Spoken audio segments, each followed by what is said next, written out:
Hello नमस्कार साथियों, स्वागत है आपका अपने YouTube चैनल एजुकेटर गुरु पर। आई होप आप लोग एकदम अच्छे हैं और अच्छे से अपनी स्टडी को कंटिन्यू कर रहे होंगे। साथियों, जैसा कि मैं आपको बता दूं कि हमने केमिस्ट्री की क्लासेस स्टार्ट कर दी हैं, ठीक है। और बाकी भी क्लासेस जो आपको हैं वो बहुत ही जल्द उपलब्ध कराई जाएंगी, ठीक है। कुछ कारण हैं, कुछ रीजंस हैं वैलिड जो क्लासेस को थोड़े से डिले हो रहे हैं, ठीक है। बाकी हम समय पर क्लासेस स्टार्ट करेंगे और कोशिश करेंगे कि जल्द से जल्द आपकी क्लासेस जो है वो स्टार्ट हो जाएं।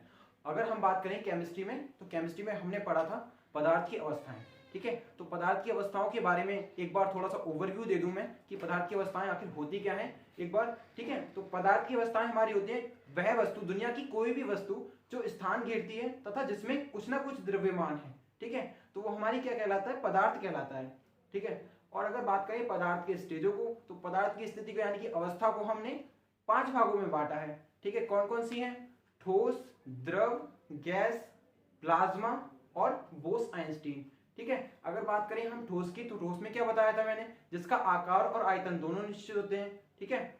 और अगर द्रव की बात करूं मैं, तो द्रव में जो होता है वो आकार अनिश्चित होगा। भाई द्रव, अगर आपका एक गिलास जल है तो एक गिलास जल आप किसी भगोने में कर रहे हैं तो फिर क्या है? वो भगोने का आकार ग्रहण करेगा, तो आकार उसका अनिश्चित। अगर 1 लीटर है वो, तो 1 लीटर ही रहेगा। तो आप किसी भी बर्तन में करें या फिर कहीं पे भी रखें तो वो हमेशा 1 लीटर ही रहेगा। लेकिन जिस बर्तन में करेंगे या जिस जगह पे जाएगा जल, वो क्या हो जाएगा? उसी का आकार ग्रहण कर लेगा, ठीक है। अगर नेक्स्ट अवस्था की बात करें तो हमारी थी गैस अवस्था, ठीक है। गैस अवस्था में हमने क्या पढ़ा था कि गैस अवस्था में जो है कण जो होते हैं वो बहुत दूर दूर होते हैं, इनके बीच अंतरा आणविक बल जो होता है वो बहुत ही कम होता है या नगण्य बोल सकते हैं हम, ठीक है। और ठोस में क्या होगा? ठोस में बहुत ही ज्यादा होता है, आकर्षण बल प्रबल होता है, ठीक है। द्रव में होगा हमारा कम। अगर बात करें कि चौथी अवस्था जो हमारी है वो है प्लाज्मा, ठीक है। प्लाज्मा में क्या था कि प्लाज्मा की खोज, अगर बात करें तो प्लाज्मा की खोज किसने की थी? तो एक वैज्ञानिक थे एल्यूमिनर कुक, ठीक है। अगर नेक्स्ट बात करें कि पांचवी अवस्था की, तो पांचवी अवस्था थी हमारी बोस आइंस्टीन। तो बोस आइंस्टीन ने बोस आइंस्टीन की खोज किसने की थी? तो वो की थी हमारे 1924 में सत्येंद्रनाथ बोस ने, ठीक है। सत्येंद्रनाथ बोस ही नाम क्यों पड़ा? क्योंकि इन्होंने खोज की थी, तो इसीलिए बोस आइंस्टीन इस अवस्था का नाम पड़ा, ठीक है। तो ये कल की बातें थी जो मैंने आपके साथ साझा की, और आज हम आज के टॉपिक पे आते हैं, ठीक है। तो आज का जो टॉपिक है वो है हमारा पदार्थ की अवस्था में परिवर्तन, ठीक है। हम जानेंगे कि पदार्थ किस तरीके से किस स्थिति में चेंज होते हैं। तो हमें तो पता है कि पदार्थ की अवस्थाएं कौन कौन सी होती हैं? ठोस, द्रव, गैस और प्लाज्मा। फिर पांचवी हमारी कौन सी हो जाएगी? बोस आइंस्टीन, ठीक है। अगर बात करें हम पहले द्रव, ठीक है, तो ठोस है, ठीक है। कोई भी ठोस है आपका, तो ठोस को जब हम किस में बदलते हैं? द्रव में बदलते हैं, ठीक है। ठोस को द्रव में बदलना वो हमारा कहलाता है संगलन। क्या कहलाता है? संगलन, ठीक है। यानी कि ठोस कैसा होगा? ठोस को गलाना। गलने का मतलब, संगलन का मतलब है गलाना, ठोस को गलाना। तो गलने का मतलब है वो द्रव अवस्था में जाएगा, ठोस वही द्रव अवस्था में जाएगा, ठीक है। तो द्रव अवस्था में गया, फर्स्ट स्टेज हमारी ये हुई, ठीक है। अब द्रव की बात करें तो द्रव किस में होगा? द्रव का होता है वाष्पीकरण, यानी कि द्रव को हम क्या करेंगे? गर्म करेंगे, तो फिर क्या होगा? उसका वाष्प में, यानी कि वो वाष्प में परिवर्तित होगा। वाष्प में परिवर्तित होकर ही हमारी क्या बनती है? गैस बनती है, ठीक है, जो कि हमारी पदार्थ की तीसरी अवस्था है, ठीक है। अगर बात करें गैस से, तो गैस से हम वापस ठोस को कैसे प्राप्त कर सकते हैं? तो प्रेशराइज करके। मैंने बताया था कि संपीड़न करके, यानी कि गैस को कम दाब अधिक लगाकर और कम स्थान में हम रख सकते हैं, ठीक है। तो ये हमारे ये प्रोसेस जो कहलाती है वो कहलाती है हमारी संघनन, ठीक है। तो पहले चीज देखें, ठोस से द्रव में किसके द्वारा बदलेंगे हम? तो संलग्न के द्वारा। कह सकते हैं कि गलने की प्रक्रिया है, ठीक है।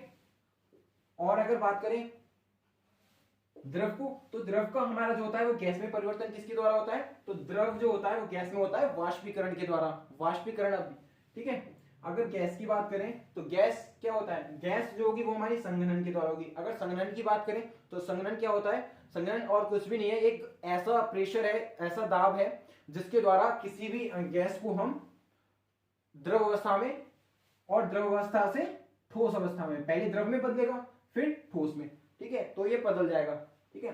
अगर बात करें हम कि द्रव से, अब अगर भाई ये एक चक्र है, एक प्रकार से ओवरव्यू सर्किल है, ठीक है। पहले ठोस हुआ, ठीक है, फिर द्रव हुआ, फिर गैस हुआ। ठीक है, तो ठोस द्रव गैस ये स्टेज हुई हमारी। अब ये उल्टा भी होगा कि गैस से हम द्रव कैसे प्राप्त करें और द्रव से ठोस। ठीक है, तो इसको भी जानेंगे हम।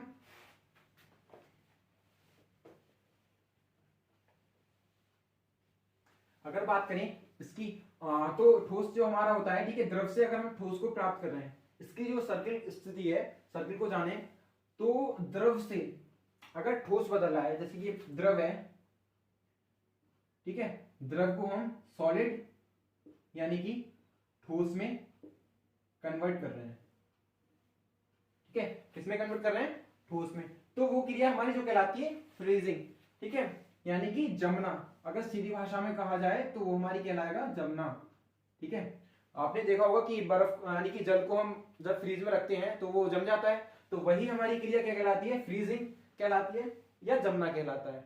ठीक है, और अगर बात करें नेक्स्ट की, तो ठोस जो होती है, ठोस का तो हो गया। ठीक है, अब बात करें द्रव। गैस से अगर द्रव प्राप्त करना है तो गैस से जो द्रव होगा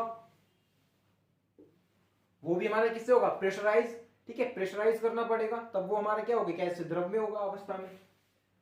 अगर नेक्स्ट बात करें हम कि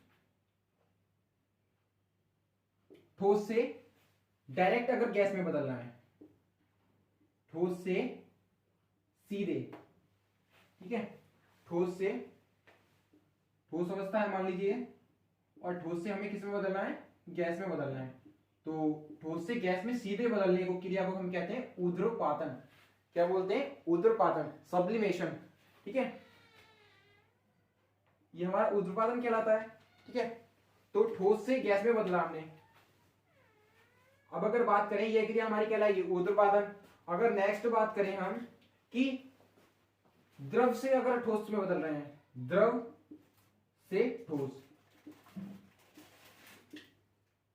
ठीक है, तो वो हमारी क्रिया क्या कहलाती है? जमना, यानी कि फ्रीजिंग बोल सकते हैं हम इसे। ठीक है, और जिस टेम्परेचर को वो जमेगी वो हमारा क्या कहलाएगी? फ्रीजिंग पॉइंट कहलाएगी। तो फ्रीजिंग, फ्रीजिंग बोल सकते हैं। ठीक है, फ्रीजिंग बोलते ही हैं। अगर नेक्स्ट बात करें हम कि जो हमारी गैस होती है, तो गैस को अगर द्रव में कन्वर्ट किया है हमने, ठीक है, तो वो भी हमारा किसके द्वारा हो रहा है? दाब के द्वारा। एक निश्चित दाब होगा, प्रेशराइज करेंगे संपीड़न के द्वारा, तो वो हम क्या करेंगे? उसको गैस अवस्था को हम द्रव अवस्था में ला सकते हैं। ठीक है, गैस को द्रव अवस्था में ला सकते हैं। ठीक है, तो हमारा क्या हो जाएगा? गैस से वो द्रव अवस्था में पहुंच जाएगी। अगर बात करें, गैस तो पहुंच गई भाई द्रव अवस्था में, अब भाई ठोस भी तो आएगा, द्रव से ठोस आएगा। तो जब द्रव से ठोस आ रहा है तो वो कैसे आएगा, ये भी तो बताओ। तो वो हमारा आएगा जमने की प्रक्रिया, यानी कि फ्रीजिंग से। ठीक है, जमना जिसे बोलते हैं। तो 3 प्रोसेस थी हमारी, कौन कौन सी थी?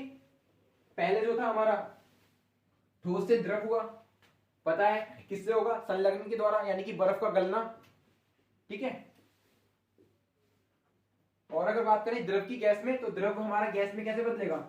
वाष्पीकरण के द्वारा, टेम्परेचर के द्वारा। भाई टेम्परेचर दिया जाएगा तो वो हमारा क्या होगा? वाष्पीकृत होगा। तो वही हमारी क्या कहलाती है? गैस में। ठीक है, गैस परिवर्तित हो जाती है। अब गैस की बात करें तो गैस कैसे परिवर्तित होती है, ये पॉइंट है, ये इंपॉर्टेंट भी है। गैस को अगर परिवर्तित करेंगे किसमें? ठोस में, तो ठोस सीधे परिवर्तित नहीं होगा। ठीक है, पहले द्रव, उसके बाद में ठोस। ठीक है, डायरेक्ट परिवर्तित नहीं होगा। और अगर बात करें ठोस से गैस, ठीक है, ये अगर गैस की बात करें तो ये हमारा होता है संघनन। संघनन, संघनन का मतलब होता है, संघनन एक ऐसी क्रिया है जिसके द्वारा एक प्रकार से बहुत सारे ठोस के जो यानी कि जो गैस अवस्था होती है उसको हम क्या करते हैं? ठोस अवस्था में परिवर्तित करना ही हमारा क्या कहलाता है? संघनन कहलाता है। ठीक है, संघनन कहलाएगा। ठीक है, तो अगर नेक्स्ट पॉइंट की बात करें तो कुछ हमारे एप्लीकेशन है जिसे हम प्रयोग भी बोल सकते हैं, तो उनके बारे में भी हम जानेंगे कि उनका प्रभाव क्या होता है। भाई पदार्थ की अवस्थाएं पढ़ रहे हैं तो भाई किस टेम्परेचर पर क्या होगा, तो ये भी हमें पता होना चाहिए कि उस वस्तु पर क्या प्रभाव पड़ेगा, उस अवस्था पर क्या प्रभाव पड़ेगा। ठीक है, तो हम जानते हैं सबसे पहला जो एग्जाम्पल है हमारा वो है बरसात के दिनों की अपेक्षा ठंड में कपड़े जल्दी सूख जाते हैं। ये शायद आपको दिख नहीं रहा होगा तो मैं इसको अच्छे से लिख देता हूं आपको। बरसात के दिनों में, बरसात के दिनों में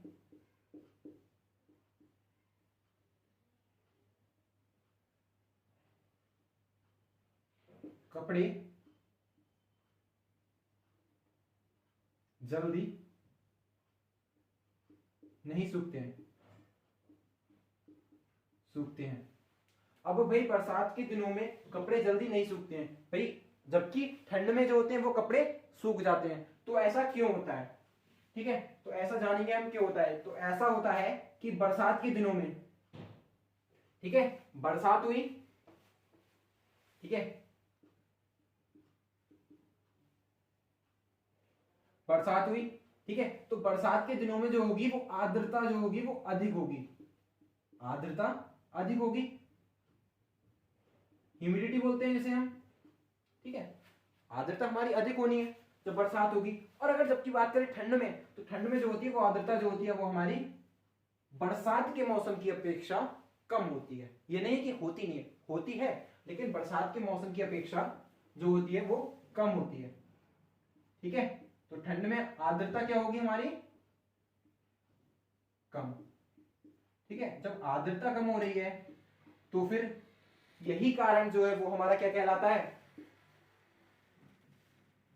आर्द्रता से देखिए, आर्द्रता अधिक होगी तो फिर कपड़े जो होंगे वो नहीं सूखेंगे, यानी कि बहुत देर में सूखते हैं, और ठंड में जो होते हैं वो जल्दी सूख जाते हैं क्योंकि आर्द्रता कम होती है। तो कोई भी टेम्परेचर जो होगा, ठीक है, तो जो कपड़े कैसे होते हैं हमारे? गीले। कपड़े कैसे होंगे? गीले। भाई गीले कपड़ों को ही तो सुखाओगे, सूखे कपड़ों को तो कोई नहीं सुखाता। तो फिर गीले कपड़े जब होते हैं तो आप आप देखिए कि आप हमेशा टेम्परेचर जो होगा वो अधिक ताप से कम टेम्परेचर की ओर जाता है। ठीक है, कम टेम्परेचर की ओर जाता है। ठीक है, तो अधिक से कम की ओर जाएगा। ठीक है, ज्यादा होगा यानी कि प्लस से एक प्रकार से कह सकते हैं माइनस में। ठीक है, अधिक से कम में जाएगा। ठीक है, तो यही कारण है जो हमारा क्या होता है, गर्मियों सॉरी आर्द्रता जो है वर्षा के दिनों में अधिक होगी तो कपड़े जो है वो ठंड में अधिक सूखेंगे, क्योंकि ठंड में आर्द्रता कम होती है और टेम्परेचर जो होता है यानी कि आर्द्रता जब कम होगी तो कपड़े में जो होती है वो आर्द्रता अधिक होती है। आर्द्रता अधिक होगी कपड़े में, जब कपड़े में आर्द्रता अधिक है तो वो जो जल की ऊष्मा यानी कि जल से जो ऊष्मा लेगा, ऊष्मा जो बाहर निकलती है बाहर के टेम्परेचर पर, ठीक है, बाहर के टेम्परेचर पर जब ऊष्मा निकलेगी बाहर के टेम्परेचर तो वो बराबर करने का लेगी। ठीक है, अगर बात करें तो ऊष्मा जो होती है वो हमेशा बराबर करना चाहती है। अगर मान लीजिए कोई भी लोहा ही है, ठीक है, वो आपका बहुत गर्म है, एक गर्म लोहा है, उसके बराबर में आपने बिल्कुल चिपका के यहाँ पर एक ठंडा लोहा रख दिया, ठंडा लोहा रख दिया, तो आप देखेंगे कि गर्म लोहा है, कुछ समय बाद देखेंगे तो दोनों में समान परिवर्तन, यानी कि समान, जब तक समान टेम्परेचर नहीं हो जाएगा दोनों का तब तक क्या होगा, वो इसको इलेक्ट्रॉन यानी कि टेम्परेचर देते रहेंगे, ऊष्मा का संचरण इसमें होता रहेगा। ठीक है, तो यही कारण है हमारा कि बरसात के दिनों में कपड़े नहीं सूख पाते हैं या अधिक देरी में सूखते हैं, ठंड के दिनों में जल्दी सूख जाते हैं। ठीक है, और अगर नेक्स्ट एग्जाम्पल की बात करें तो वो भी बहुत ही इंटरेस्टिंग है, जो कि आपने सुना ही होगा और ये पेपर में पूछा भी जाता है बहुत ही। ठीक है, ये हमारा एग्जाम्पल है, पहाड़ों पर खाना देर से पकता है। ठीक है, पकता है, जबकि ठंडों में सॉरी जबकि मैदानी इलाकों में, ठीक है, मैदानी क्षेत्र में जल्दी पकता है। ठीक है, तो पहाड़ी क्षेत्रों में हमारा जो क्या होगा वो कम पकता है। ठीक है, यानी कि कम देर से, यानी कि देर से लगेगा, उसमें टेम्परेचर जो है वो अधिक लगेगा। क्यों, ऐसा क्यों होता है भाई? ऐसा इसलिए होता है,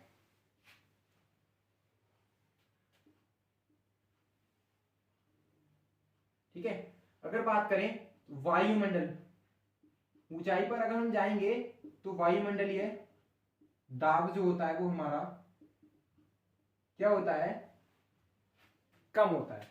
ठीक है, अगर हम ऊंचाई पर जा रहे हैं तो वायुमंडलीय दाब कम होगा, तो वायुमंडलीय दाब जब कम होगा तो उसके लिए क्वथनांक भी क्या होगा, कम होगा। जब क्वथनांक कम होगा तो उसके लिए ऊष्मा हमें क्या चाहिए, ज्यादा चाहिए। ठीक है, जब ऊष्मा हमें ज्यादा चाहिए तो इसीलिए क्या होता है, ऊष्मा जब ज्यादा देर में पहुंचेगी, जब ऊष्मा ज्यादा देर में पहुंचेगी ऊंचाई पर, यानी कि जब दाब कम हो रहा है तो ऊष्मा ज्यादा देर में पहुंचेगी, जब ज्यादा देर में पहुंच रही है तो फिर क्या होगा, देर, यानी कि उसमें समय लगेगा। ठीक है, जब समय लग रहा है तो इसी कारण क्या होता है, खाना हमारा पहाड़ों में क्या होता है, देर से पकता है, जबकि मैदानी इलाकों में जल्दी पक जाता है। क्योंकि टेम्परेचर, यानी कि वायुमंडलीय दाब जो होता है, वायु मंडलीय दाब ऊंचाई पर क्या होगा, अधिक, सॉरी, ऊंचाई पर कम और मैदानों पर क्या होगा, अधिक। ठीक है, तो आप केवल समझने पर फोकस कीजिए, आपको नोट्स हमारे टेलीग्राम चैनल पर प्रोवाइड कराए जाएंगे, तो आप इसकी चिंता ना करें, आपको बिल्कुल बेहतरीन notes, handwritten notes provide कराए जाएंगे। ठीक है, तो अगर बात करें तो क्यों होता है ये, तो पहाड़ों पर हमारा क्या होता है, वायुमंडलीय दाब अधिक हो, सॉरी कम होता है, इसीलिए हमारा जो होता है खाना जो होता है वो देर से पकता है। और अगर मैदानी क्षेत्रों की बात करें तो मैदानी क्षेत्रों में वायुमंडलीय दाब अधिक होता है, जब वायुमंडलीय दाब अधिक होगा तो खाना जो है वो जल्दी पकेगा। ठीक है, और अगर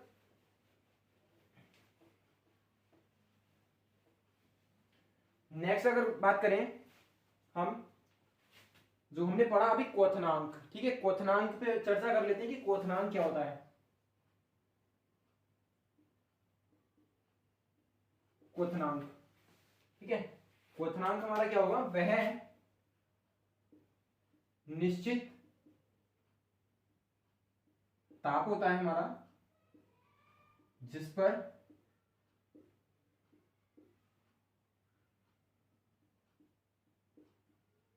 कोई द्रव उबलने लगे।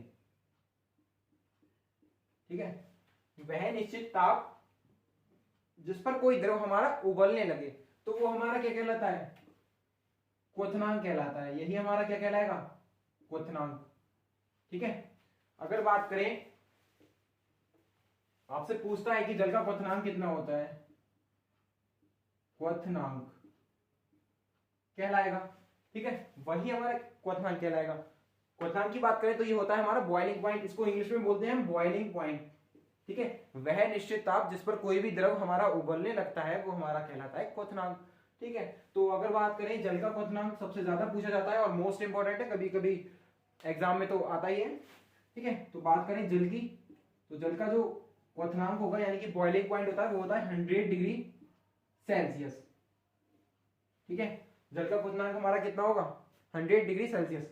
अब मैं बात करूं क्वथनांक, जैसे मान लीजिए आपने ये बर्तन है, ठीक है, छोटी ड्राइंग ऐसी आएगी हमारी, तो मैनेज कीजिए केवल। ठीक है, ये बर्तन है तो इसमें हमने भरा है जल। ठीक है, तो इसे दी हमने ऊष्मा। ठीक है, इसे हमने दी ऊष्मा, जब ऊष्मा दी तो ये उबलने लगेगा, भाई कोई टेम्परेचर तो होगा जिसपे उबलेगा।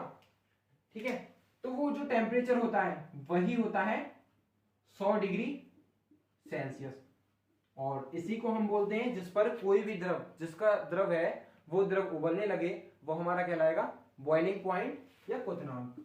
तो ये अच्छे से समझ में आया होगा। अगर नेक्स्ट बात करें हम, जो हमारा आया था ऊर्ध्वपातन।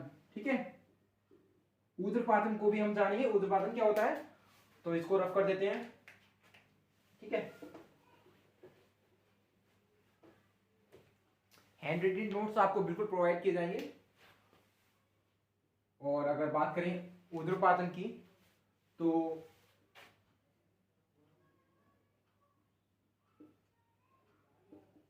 ऊर्ध्वपातन, ठीक है, ये क्या होता है, अभी मैंने बताया था, ये देखिए ठोस से जब कोई वस्तु जो होती है, जब कोई पदार्थ बोलते हैं, ठीक है, जब कोई ठोस से सीधे गैस में परिवर्तित हो, भाई द्रवावस्था ही ना आने दे वो। प्रोसेस तो यह है कि ठोस से द्रव, द्रव से गैस, लेकिन अगर कोई ऐसी स्थिति है कि ठोस से सीधे गैस में बदल रहा है, वो नहीं बदलेगा भाई, तो उस क्रिया को हम कहते हैं ऊर्ध्वपातन, ठीक है। तो वह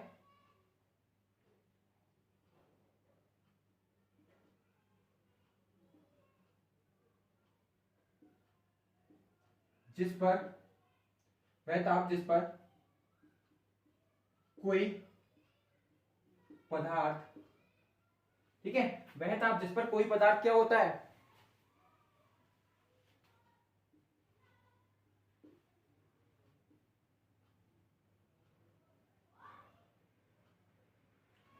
कोई ठोस पदार्थ, ठीक है, सॉलिड होगा, ठोस पदार्थ गैस अवस्था में बदले, गैस अवस्था में बदले, वो हमारा, ठीक है, तो उसी को हम कहते हैं ऊर्ध्वपातन, ठीक है, इसी को बोलते हैं सब्लिमेशन। क्या बोलते हैं? सब्लिमेशन, ठीक है। और अगर नेक्स्ट बात करें हम तो एग्जाम्पल की, एग्जाम्पल से तो अच्छे से समझ में आएगा, तो एग्जाम्पल में लेते हैं हम नौसादर, नौसादर जिसका फॉर्मूला होता है हमारा NH4Cl, इसको हम बोलते हैं अमोनियम क्लोराइड। क्या बोलते हैं? अमोनियम क्लोराइड, ठीक है। तो ये हमारा क्या हो गया, इसका एग्जाम्पल हो गया। और अगर एक बहुत ही फेमस एग्जाम्पल है जिसका है कपूर, तो कपूर भी हमारा सीधे गैस में बदलता है, द्रव में नहीं बदलता है। आपने जलाकर प्रैक्टिकल किया होगा कि जो कपूर होता है कभी लिक्विड में नहीं देखा होगा आपने, वो सीधे वाष्पीकरण यानी कि उसका सीधे गैस में परिवर्तन होता है। तो वही हमारा क्या कहलाता है? ऊर्ध्वपातन। तो वह ताप जिस पर कोई ठोस सीधे द्रव में ना बदलकर गैस में बदलता है, वो हमारा कहलाता है ऊर्ध्वपातन, ठीक है। तो नेक्स्ट बात करते हैं हम, इसको रफ कर देते हैं, ठीक है।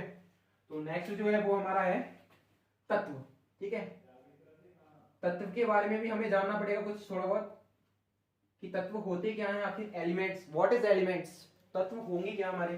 तो बात करूं कि आवर्त सारणी में जो हमारे वर्तमान में तत्व हैं वो 118 यानी कि 118 तत्व हैं, ठीक है। तत्व को कितने हैं हमारे? 118 तत्व हैं। अगर बात करें तो तत्व कौन कौन से होंगे, तो तत्व गुणों के आधार पर हम 3 प्रकार से रखते हैं। अगर बात करें नॉर्मली तो वो हमारे होते हैं 2 प्रकार के, ठीक है। तो पहला होता है धात्विक, यानी कि धातु वाले गुण जो रखता है, धातु, अधातु और उपधातु, ठीक है। धातु, अधातु, उपधातु, ठीक है। तो अगर बात करूं मैं कि धातु, धातु क्या होगी, धातु के बारे में हम डिटेल में पढ़ेंगे, हमारा एक पर्टिकुलर टॉपिक भी है कि धातु क्या होती है। यहाँ पे इतना समझ लीजिए कि धातु हमारी ऊष्मा की क्या होती है? सुचालक होती है, यानी कि इसमें ऊष्मा प्रवाहित हो जाती है। और अगर अधातु की बात करें तो अधातु हमारी होती है ऊष्मा की कुचालक, इसमें ऊष्मा आसानी से प्रवाहित नहीं होती, या कहें कि नहीं होती है, ठीक है, इसमें नहीं होती है, ठीक है। इसमें जो हमारी ऊष्मा होगी वो नहीं होगी प्रवाहित, इसमें होती है, ठीक है। इसमें क्या होती है? नो, नहीं होती है। अगर बात करें उपधातु, तो उपधातु नाम में पता लग रहा है ना, उपधातु, तो उपधातु क्या होगी, तो ये ऐसी धातु होती है, यानी कि ऐसी उपधातु को बोलते हैं जो हमारे धातु का भी गुण प्रदर्शित करे और प्लस अधातु का भी गुण प्रदर्शित करे। ये हमारी क्या कहलाती हैं? उपधातु कहलाती हैं। इसको ही मिलाकर हम बोलते हैं उपधातु। क्या बोलते हैं? उपधातु। ठीक है, अगर बात करें उपधातु हमारी कौन कौन सी होंगी, और धातु की बात करूं तो धातु हमारी, अगर कुल एलिमेंट्स की बात करें तो धातु हमारे कुल एलिमेंट्स वर्तमान में आवर्त सारणी में जो है वो है 91। ठीक है, और अधातु की बात करें तो अधातु है हमारी 27। ये फैक्ट है, आप ध्यान रखिए, आपसे पूछ सकता है कि धातु टोटल हमारी कितनी है, तो वो आप बताएंगे 91 है। और अगर नेक्स्ट पूछे कि अधातु हमारी कितनी है तो 27 है। और अगर उपधातु की बात करें तो उपधातु की काउंटिंग नहीं है। ठीक है, उपधातु से आपकी कोई उपधातु में आपसे कोई संख्या नहीं पूछेगा। ठीक है, तो अगर बात करें उपधातु हमारी कौन कौन सी होंगी, तो उपधातु होती है हमारी एसबी, जिसको बोलते हैं हम एंटीमनी। क्या बोलते हैं? एंटीमनी। ये हमारा धातु का भी गुण प्रदर्शित करेगी और अधातु का भी। ठीक है, एंटीमनी, जी यानी कि जर्मेनियम। और बात करें टीई, टेलीरियम। क्या है? टेलीरियम। ठीक है, तो ये हमारे क्या हो गई, कुछ उपधातु हो गई। ठीक है, और बात करें अगर हम धातु की, तो धातु हमारी कौन कौन सी होंगी? एजी और एमजी, एफई, एयू। ठीक है, ये हमारी क्या हो गई? धातु हो गई। अगर अधातु की कुछ एग्जांपल लें तो अधातु हमारी कौन कौन सी होंगी, तो अधातु को देख लीजिए। अधातु हमारी जो होंगी वो होंगी जैसे हाइड्रोजन, ऑक्सीजन। ठीक है, ये हमारी क्या होती है? अधातु होती है, अधातु होती है। तो आपसे पूछेगा कि धातु निम्न में से, आपसे इस तरीके से पूछ सकता है कि निम्न में से धातु को पहचानिए, तो धातु भी आपको ऑप्शन दे देगा 4, जिसमें से 3 अधातु होंगी, 1 धातु होगी, तो आप धातु को टिक लगाएंगे। ठीक है, अगर बात करें अधातु पूछेगा तो अधातु को टिक लगाएंगे। अगर बात करें उपधातु की, तो ये उपधातु जो है वो यही फेमस है, ज्यादातर यही पूछी जाती है, तो ये मैं इन्हीं के बारे में बता रहा हूँ। ठीक है, एस बी, जी और टी। इसका अगर इसको बोले तो इसको बोलते हैं एंटीमनी, एंटीमनी। ठीक है, इसको बोलते हैं जर्मेनियम, जर्मेनियम। इसे शायद दिखने में प्रॉब्लम हो रही होगी, तो इसको मैं रफ कर देता हूं। इसको एंटीमनी, ठीक है, और इसको बोलते हैं जर्मेनियम। तो स्पेलिंग थोड़ी बहुत इधर उधर हो सकती है, बाकी बोलते ही नहीं यही है, एंटीमनी और जर्मेनियम। इसको बोलते हैं टेलेरियम। ये हमारी हो गई उपधातु। ठीक है, और आपसे पूछा जाएगा धातु कितनी होती है, तो धातु हमारी होती है 91। उपधातु की बात करें तो इनकी कोई संख्या पूछी नहीं जाएगी और इनकी कोई संख्या है भी नहीं। ठीक है, और बात करें अधातु की, तो अधातु हमारी 27 है। तो ये हमारी धातु। ठीक है, हमारे तत्व किन किन से मिलकर बने होते हैं, यानी कि तत्व में हमारी धातु होंगी, अधातु होंगी, उपधातु होंगी। ठीक है, तो ये हमारे थे तत्व। अगर हम नेक्स्ट बात करें तो नेक्स्ट हमारा है टॉपिक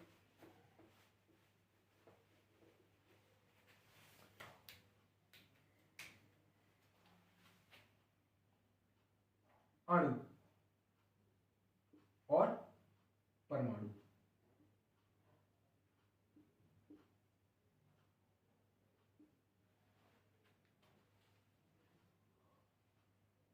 ठीक है, तो अणु और परमाणु के बारे में जानेंगे कि अणु और परमाणु क्या होते हैं। देखिए, पहले परमाणु को जानना जरूरी है अणु से पहले। अणु क्या होते हैं वो परमाणु से पहले परमाणु जानेंगे तभी पता लगेगा, क्योंकि परमाणु से ही मिलकर बनते हैं। ठीक है,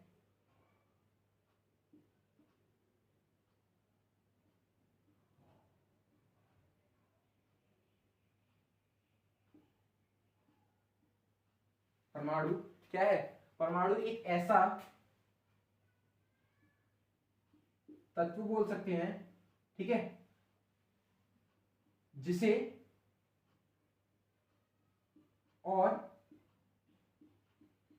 छोटा नहीं किया जा सकता। ठीक है, तो ये हमेशा क्या रहेगा? छोटा ही रहेगा। ये सबसे छोटी इकाई है, ठीक है। अगर बात करें अणु की, तो अणु क्या होते हैं, परमाणुओं से, कई परमाणु मिलकर क्या बनाते हैं, परमाणुओं से मिलकर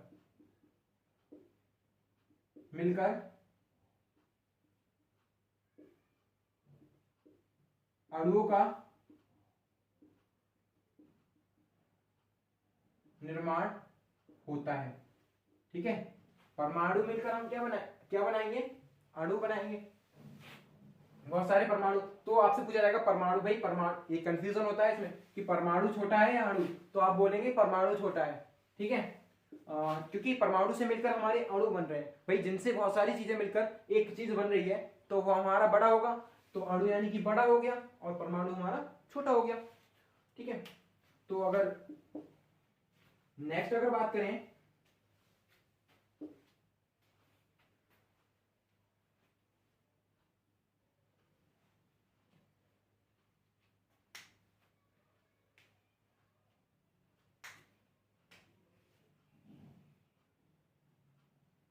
कि परमाणु के एग्जाम्पल क्या क्या होते हैं, जैसे H, N, ठीक है, O, ये हमारे क्या है, परमाणु है। ठीक है, तो ये एक हमारे क्या ऐसी छोटा भाग होता है जिसको हम और छोटा नहीं कर सकते, ये सबसे छोटा भाग होता है, इसको हम देखिए H को और नहीं कर सकते। ठीक है, H हमेशा H ही रहेगा, H को हम H2 तो लिख सकते हैं, या अगर कार्बन के साथ में लिखते हैं या और किसी यौगिक के साथ में लिखते हैं तो H2OH। ठीक है, जैसे एग्जाम्पल देख लें C2H5OH। ठीक है, तो ये साथ में आया H5 हुआ। ठीक है, तो हम कह सकते हैं कि परमाणु जो होता है वो किसी रासायनिक अभिक्रिया में भाग लेता है। ठीक है, परमाणु जो होता है वो किसी रासायनिक अभिक्रिया में भाग लेता है, लेकिन जो उसके गुण होंगे, परमाणु किसी रासायनिक अभिक्रिया में भाग लेगा। और अणु की बात करें तो अणु जो होता है वो किसी रासायनिक अभिक्रिया में भाग नहीं लेता है, रासायनिक अभिक्रिया में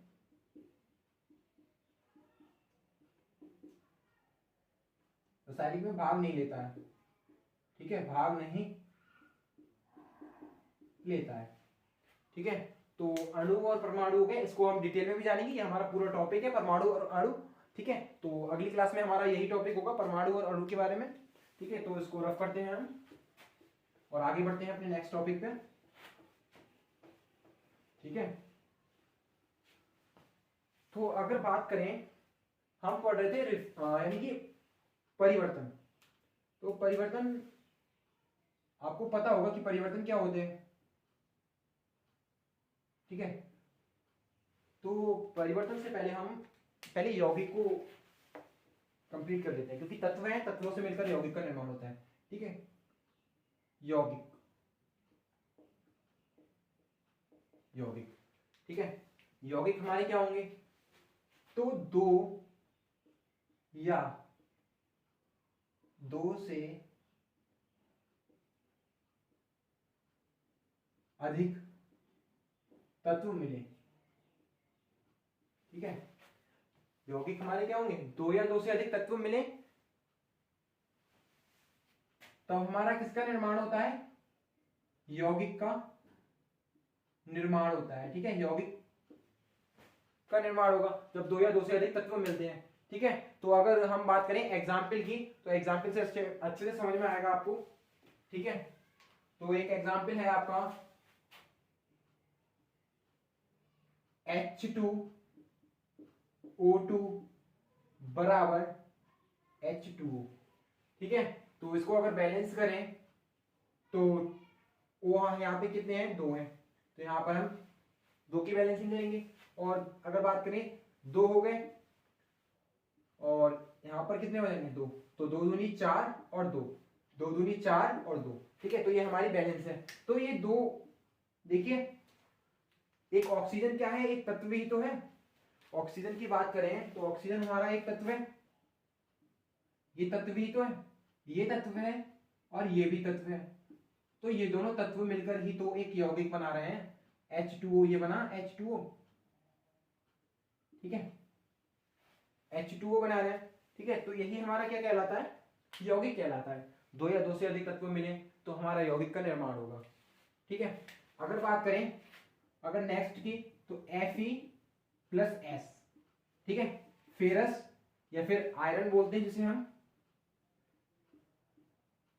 फेरस और सल्फर, इसे क्या बोलेंगे, सल्फर।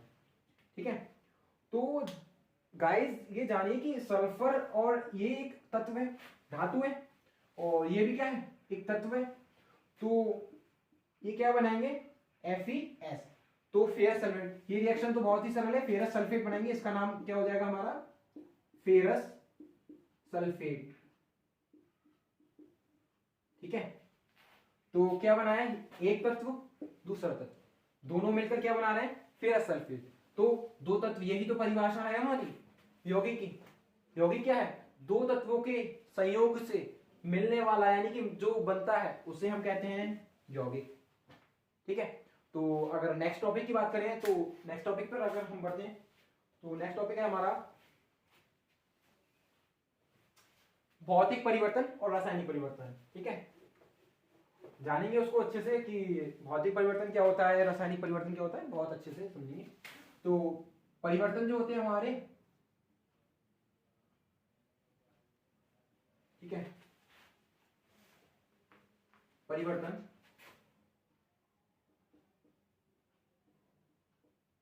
परिवर्तन हमारे कितने प्रकार के होंगे, दो प्रकार के। ठीक है, भौतिक, एक होगा हमारा रासायनिक। ठीक है, भौतिक और रासायनिक। जब भौतिक और रासायनिक की बात आई तो इसके नाम में देखिए भौतिक, ठीक है, जिस पर भौतिक चीजों का प्रभाव हो। ठीक है, भौतिक वस्तुओं का, यानी कि भौतिक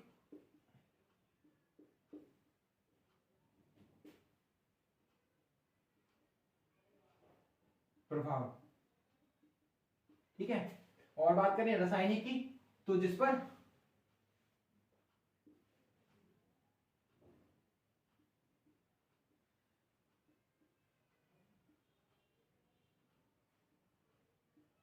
रसायन गुण हो। ठीक है, और अगर इसके एग्जाम्पल की बात करेंगे तो एग्जाम्पल हमारे कितने, एग्जाम्पल देखिए भौतिक परिवर्तन का पहला क्या हो जाएगा, बहुत ही सरल एग्जाम्पल है कि जल प्लस चीनी का विलयन, जल प्लस चीनी, यानी कि जल को चीनी में घोलते हैं तो वो हमारे द्वारा घोली जा रही है। ठीक है, और इसको हम पुनः प्राप्त कर सकते हैं। भौतिक परिवर्तन का मतलब होता है कि जिसको हम, जैसे कोई भी हमने जल से चीनी घोली, ठीक है, जल में चीनी घोली तो चीनी को हम दोबारा प्राप्त कर सकते हैं, किसके द्वारा, वाष्पीकरण के द्वारा।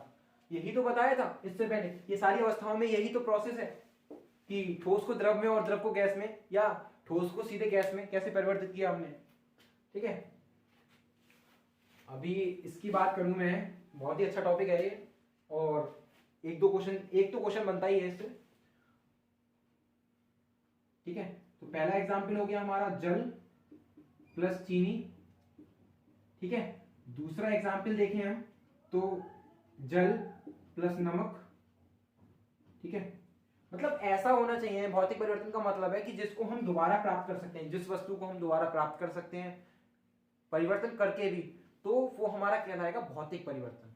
और अगर रासायनिक परिवर्तन की बात करें तो रासायनिक परिवर्तन में हम वस्तु को दोबारा प्राप्त नहीं कर सकते, उस अवस्था में नहीं ला सकते, वापस टर्नओवर नहीं होगा। ठीक है, और बात करें नेक्स्ट की तो नेक्स्ट हो जाएगा हमारा मोम का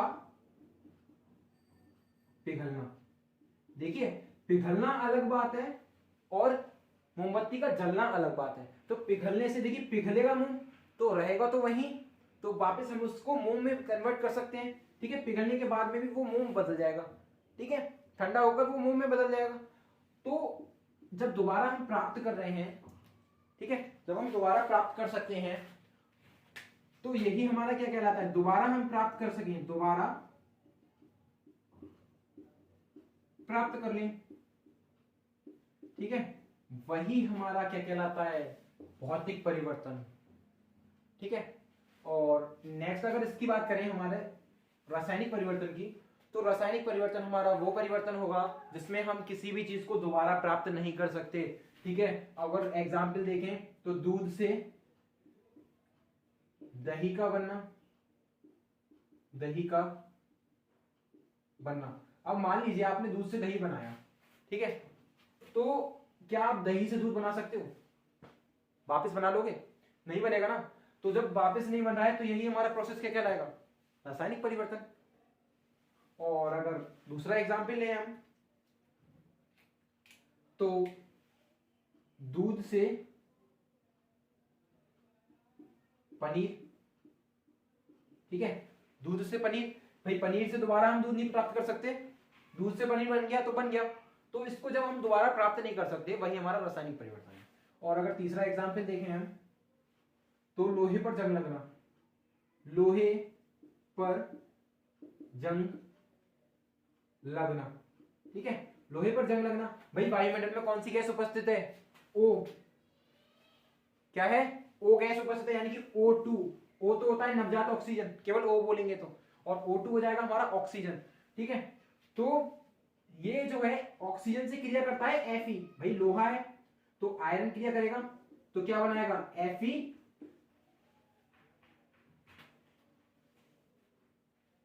Fe2, फेरस ऑक्साइड, ठीक है, फेरस ऑक्साइड। अगर बात करें, ये हमारा फेरस ऑक्साइड बनाएगा, ठीक है। तो ये हमारा क्या है? रासायनिक परिवर्तन है। अगर नेक्स्ट की बात करें हम,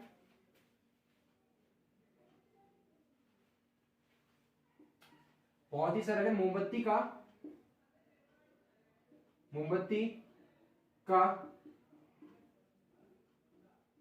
जलना, ठीक है, मोमबत्ती का जलना।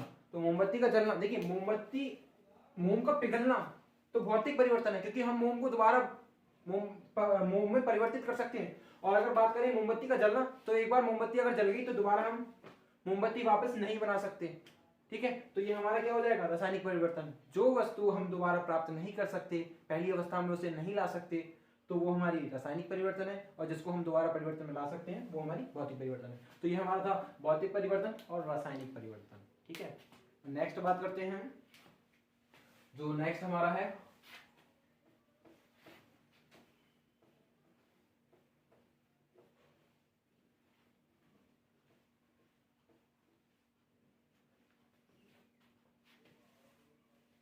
ठीक है। तो अब हमें एक बार फिर से यौगिक पे आना पड़ेगा, क्योंकि वैसे तो हमारा टॉपिक भी है।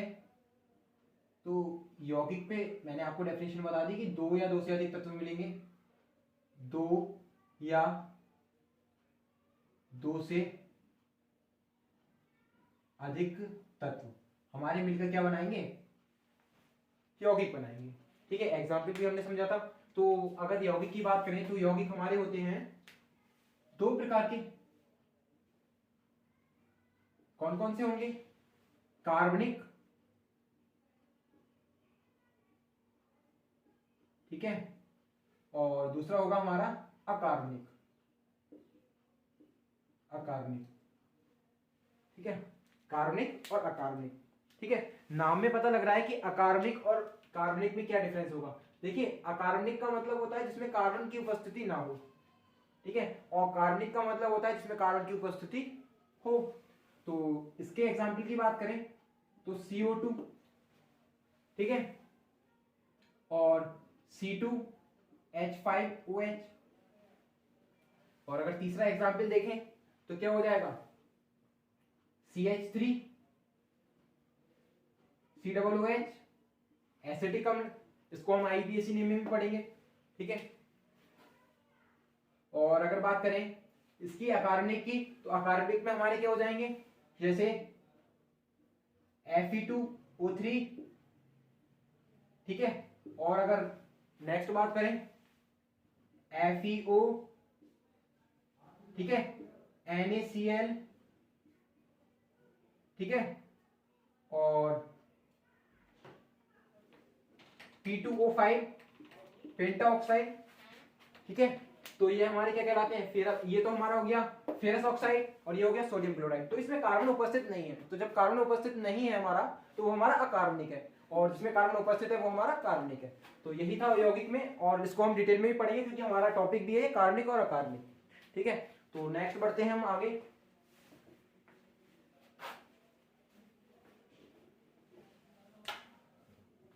ठीक है,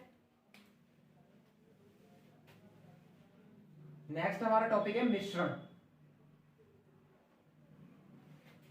मिश्रण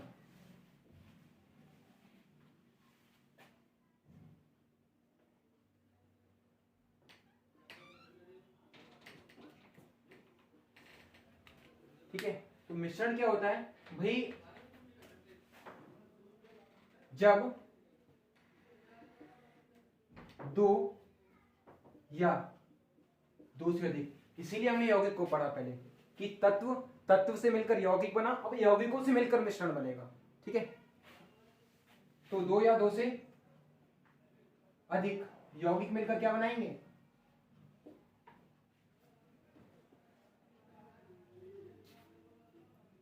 यौगिक क्या बनाते हैं, हमारा मिश्रण बनाते हैं। ठीक है, तो अगर नेक्स्ट बात करें तो ठीक है, मिश्रण हमारा होता है दो प्रकार का।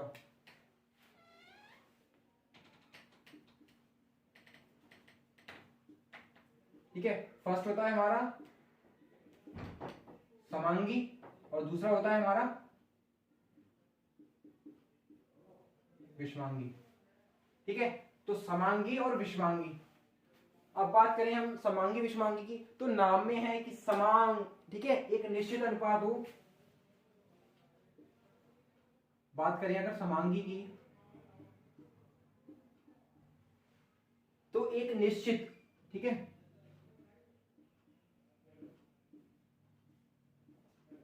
निश्चित अनुपातों का मिश्रण। ठीक है, क्या कहलाएगा हमारा, समांगी मिश्रण कहलाएगा। जैसे अगर बात करूं मैं, तो एग्जाम्पल देखें, तो एग्जाम्पल में फिर से हमारा जल और चीनी।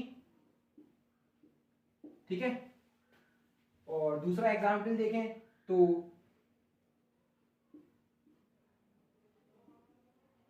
जल और नमक। ठीक है, तो ये हमारे क्या कहलाते हैं, समांगी मिश्रण, समान अंगों में। ठीक है, यह एक निश्चित अनुपात होता है, तो वो हमारा जो मिश्रण होता है एक निश्चित अनुपात को लेकर हम बनाते हैं। निश्चित अनुपात में यौगिक जो होते हैं हमारे, यौगिक मिलकर क्या बनाते हैं, मिश्रण जो बनाते हैं उसे हम बोलते हैं समांगी मिश्रण।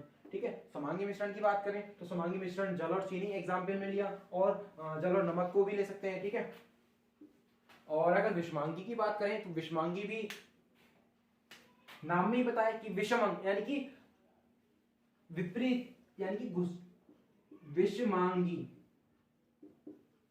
ठीक है, तो विषमांगी का मतलब क्या होगा हमारा,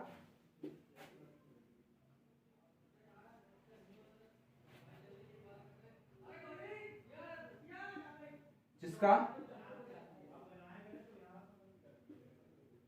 अनुपात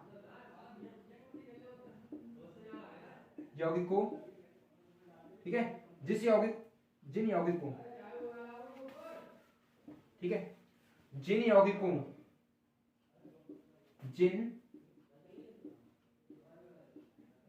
यौगिकों का अनुपात अनिश्चित हो, कोई लिमिट नहीं है, निश्चित नहीं है। इसमें क्या है, समांगी में निश्चित होगा यौगिकों का अनुपात। ठीक है, अनुपात क्या है, निश्चित समांगी में। विषमांगी में क्या है, अनुपात अनिश्चित। ठीक है, बात करें अनुपात अनिश्चित, अनिश्चित होगा। ठीक है, और एग्जाम्पल अगर हम देखें तो एग्जाम्पल हमारे हो जाएंगे जैसे रेत या बालू का जल में विलयन। ठीक है, जल में विलयन, तो क्या आपने देखा होगा कि रेत जो होती है वो जल में घुल जाती है? नहीं ना, जो रेत के कण जो होते हैं वो धीरे धीरे नीचे सतह पर आ जाते हैं उसके, ठीक है। तो ये हमारा क्या है, एक विषमांगी मिश्रण है जो पूरी तरीके से घुले ना, ठीक है। तो वो हमारा क्या हो जाता है, विषमांगी मिश्रण हो जाता है। जैसे हमारा बात करें बारूद, बारूद, कुहासा या जिसे हम कोहरा भी बोलते हैं, बारूद, ठीक है, बारूद और कुहासा और रेत व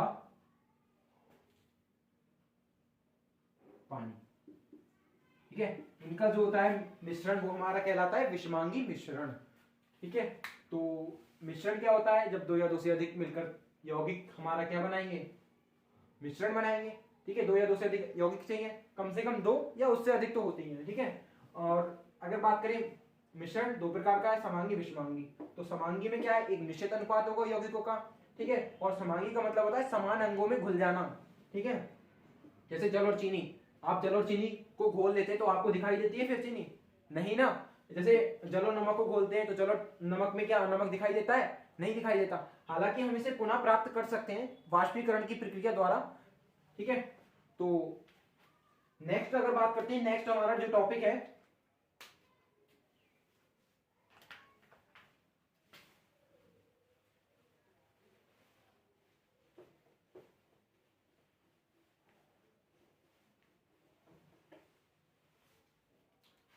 नेक्स्ट हमारा टॉपिक है द्रव्यांक, ठीक है। द्रव्यांक, नाम में पता लग रहा है द्रव्यांक यानी कि द्रव में परिवर्तित होना, ठीक है। अंग क्या होगा, द्रव में परिवर्तित होगा। जब द्रव में परिवर्तित होगा, जैसे ठोस का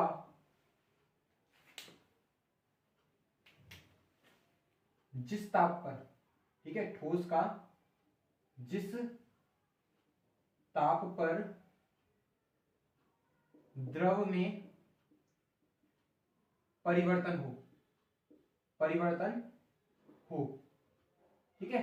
तो वह ताप हमारा कहलाता है, वही ताप हमारा कहलाएगा द्रवणांक, ठीक है। वही ताप हमारा कहलाएगा द्रवणांक। यानी कि जब कोई ठोस द्रव अवस्था में बदलता है तो किसी एक टेम्परेचर तो होगा, जब वो टेम्परेचर है उसी को हम बोल रहे हैं द्रवणांक, ठीक है। अगर बात करें बर्फ का, बर्फ प्लस जल, सॉरी, बर्फ का जो द्रवणांक होगा वो हमारा होता है 0 डिग्री सेल्सियस, ठीक है। अगर नेक्स्ट बात करें हम द्रवणांक के बाद में,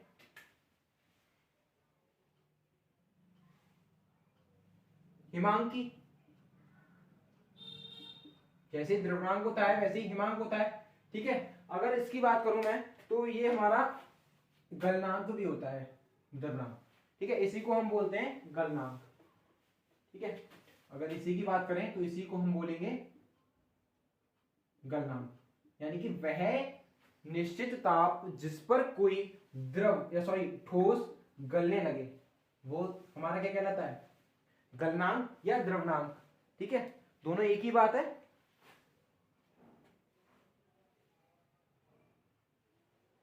तो नेक्स्ट बात करते हैं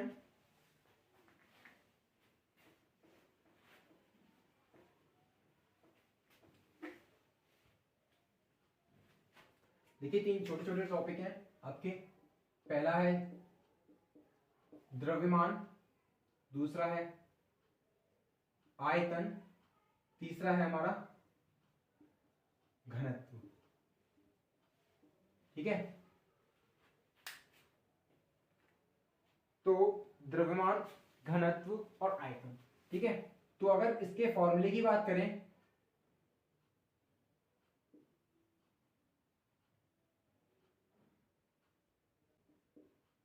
ठीक है, तो द्रव्यमान हमारा क्या होगा,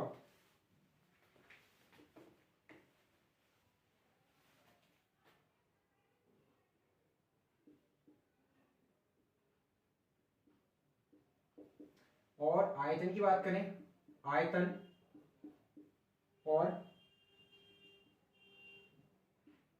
यहां बात करेंगे घनत्व की, ठीक है। तो घनत्व हमारा क्या होगा, मार्कर चेंज,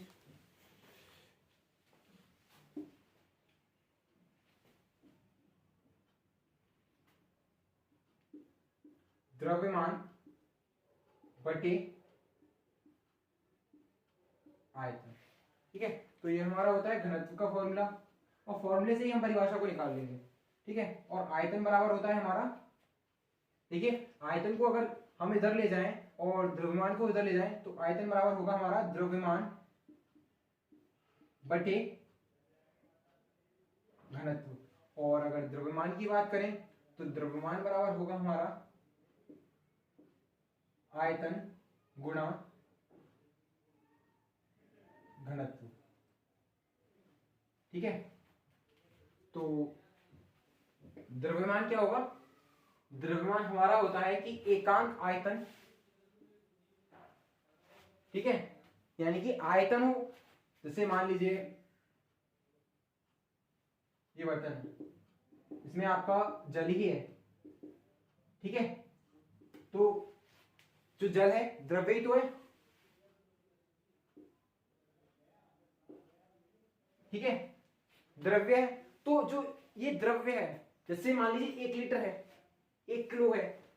ठीक है, तो जब एक वैल्यू मिल गई, वही हमारा द्रव्य, देखिए द्रव्य का मान, कोई भी वैल्यू है, ठीक है, उसकी वैल्यू अगर हम दे दें, अगर कोई भी पदार्थ है उसकी वैल्यू मिल रही है हमें, ठीक है, तो वो हमारा क्या कहलाता है, द्रव्यमान कहलाता है। आयतन, इसका फॉर्मूला होता है आयतन गुणा घनत्व। अगर आयतन की बात करें तो आयतन को हम V से डिनोट करते हैं, द्रव्यमान को M से, और घनत्व को रो से। ठीक है, घनत्व को हम रो से प्रदर्शित करेंगे। और अगर नेक्स्ट डेफिनेशन की बात करें तो हमारा है आयतन। आयतन की बात करें तो एकांक घनत्व होगा। देखिए अपॉन वाली चीज एकांक हो जाती है। ठीक है, एकांक लीजिए परिभाषा के लिए, एकांक घनत्व में किसकी मात्रा होगी, द्रव्यमान की मात्रा। घनत्व को एकांक कर दिया भाई, घनत्व बड़ा घटा नहीं रहे हैं। ठीक है, तो जब घनत्व बड़ा घटा नहीं रहे हैं तो वहां पर जो होगा द्रव्यमान, उसी को हम आयतन कहेंगे।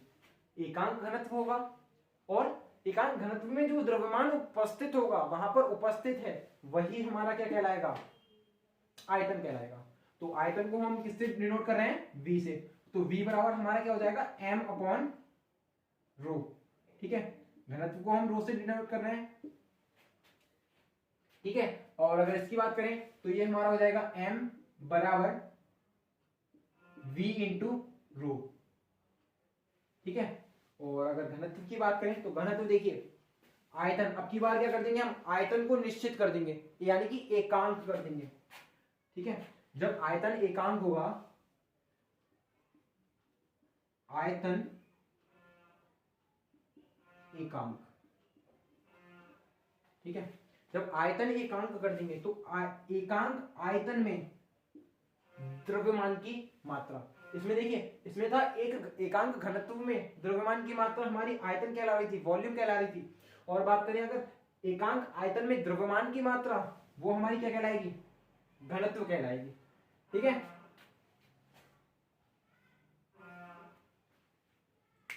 तो द्रव्यमान हमारा क्या हो गया, घनत्व गुणा आयतन, यानी कि घनत्व का गुणनफल, घनत्व और आयतन का गुणनफल कर देंगे तो हमारा क्या कहलाएगा, द्रव्यमान कहलाएगा। और इसका क्या होता है, एक फिक्स वैल्यू होती है। ठीक है, द्रव्य का जो मान होता है, यानी कि कोई पदार्थ है उसका जो मान होगा वो हमारा द्रव्यमान कहलाएगा। और आयतन की एकांक घनत्व में द्रव्यमान की मात्रा आयतन कहलाएगी। आयतन को V से डिनोट करते हैं और द्रव्यमान को M से। अगर द्रव्यमान की बात करें तो इसको M से डिनोट करेंगे, मास बोलते हैं जैसे हम। और अगर वॉल्यूम की बात करें तो V से, और घनत्व की बात करें तो रो से। ठीक है, तो अगर एक और बात मैं बताऊं आपको कि द्रव्यमान और भार में हमेशा कंफ्यूजन होता है कि व्हाट इज द्रव्यमान, यानी कि मैं मास, ठीक है, द्रव्यमान और भार, ठीक है, इसमें डिफरेंस होता है। ठीक है, तो द्रव्यमान की बात करूं तो द्रव्यमान हमारा क्या था, एक निश्चित मान था। ठीक है,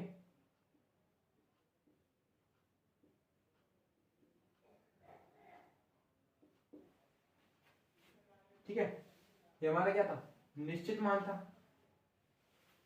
और भार जो था तो भार में अगर हम फॉर्मूला होता है हमारा W बराबर mg, ठीक है, जो गुरुत्वाकर्षण बल होता है G बराबर 9.8 मीटर पर सेकेंड,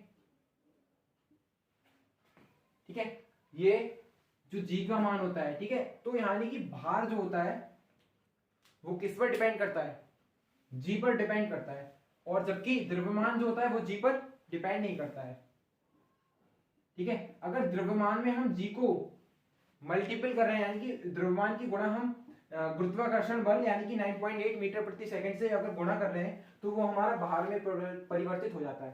तो भार का मतलब क्या होता है, भार में गुरुत्वाकर्षण बल को ऐड कर देना, और द्रव्यमान जो होता है वो हमारा एक फिक्स वैल्यू होती है, ठीक है। तो अलग अलग जगह पर द्रव्यमान भार अलग अलग होगा, ठीक है, अलग अलग जगह पर अलग अलग भार को, जैसे चंद्रमा पर 1/6 हो जाता है, पृथ्वी पर अगर 60 है तो वो हमारा चंद्रमा पर जाकर 6 यानी कि 10 हो जाएगा, 10 किलोग्राम हो जाएगा, ठीक है। भार होगा यहाँ पे 10,